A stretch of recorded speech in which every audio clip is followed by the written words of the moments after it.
अगर आपने power technology के अंदर डिप्लोमा किया हुआ है या बाज़ औक़ात बल्कि ये कहना चाहिए कि अगर आप बॉयलर ऑपरेटर हैं या बॉयलर ऑपरेशन में काम करते हैं या टरबाइन ऑपरेशन में काम करते हैं, तो आप लोग बहुत आसानी से कनाडा का इमिग्रेशन ले सकते हैं।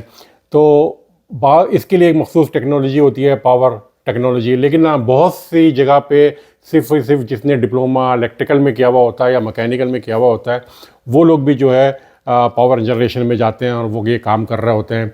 तो इसके अलावा एक चीज़ और होती है अप्रेंटिसशिप। बाज़ औक़ात बहुत से लोगों ने पावर जनरेशन में अप्रेंटिसशिप की हुई होती है। जिन लोगों ने अप्रेंटिसशिप की होती है वो वन ऑफ द बेस्ट जो है कनाडा इमिग्रेशन के लिए होता है। तो उसके अंदर ये है कि अगर आप इमिग्रेशन के लिए अप्लाई कर रहे हैं तो उसको कनाडा के अंदर जो डील करता है, उसको एक इदारा डील करता है, उसको हम TSSA कहते हैं, टेक्निकल स्टैंडर्ड सेफ्टी अथॉरिटी। तो इसके अंदर एक जो बेहतरीन शानदार चीज़ है जो कि मैंने अपने 20 लोगों को, दोस्तों को बताया और 100% सक्सेस है इस रेस में, वो ये है कि ना आप TSSA से जब आप अपने बैरून मुल्क हों, यानी कहीं भी हों, इंडिया हो, पाकिस्तान हो या UAE हो या सऊदीया हो, कहीं भी हो, तो आप जो है वहाँ पे रहते हुए TSSA से क्रॉसपॉन्डेंस करना शुरू कर दें और उनसे जो है आप डील करें और आप उनको बताएं कि मैं कनाडा इमिग्रेशन पे आना चाहता हूँ और मुझे एग्ज़ाम देना है।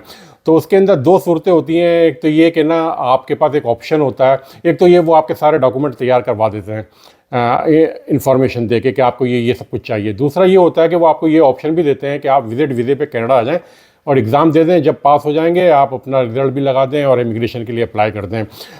जो लोग UAE में हैं या गल्फ़ ममालिक में हैं, वो लोग बहुत आसानी से जो है उनको वीज़ा मिल जाता है, वो यहाँ आके जो है अप्लाई करते हैं और उनको वीज़ा मिल जाता है।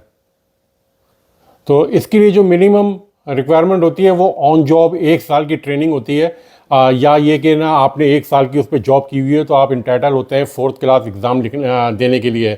4th क्लास बॉयलर ऑपरेशन का एग्ज़ाम मैं यहाँ देख चुका हूँ, वो मैंने पास कर लिया है, तो कर लिया था। उसके अंदर जो है ना बहुत आसान सवाल होते हैं। अगर आपको उस सिलसिले में परेशानी की ज़रूरत नहीं है, अगर आप वाकई काम करा हुआ है तो आप डेफिनेटली 100% पास हो जाएंगे, क्योंकि इनकी इंटेंशन आपके सिर्फ और सिर्फ ये होती है कि क्या वाकई आप जानते भी हैं कि जो कुछ आप कर रहे हैं, लिहाजा एग्ज़ाम बहुत आसानी से पास हो जाता है। 2 सेक्शन होते हैं, 3-3 घंटे के एग्ज़ाम होते हैं, मल्टीपल चॉइस होती है और 70% उसके अंदर पासिंग मार्क्स होते हैं। और पार्ट A और पार्ट B जब आप कर लेते हैं तो आपको 4th क्लास का एग्ज़ाम मिल जाता है। इसके फिर कुछ अर्से बाद आप अपना 3rd भी दे सकते हैं, 2nd दे सकते हैं, 1st दे सकते हैं। तो इस तरह आप जो है ना ये एग्ज़ाम दे के भी आ सकते हैं।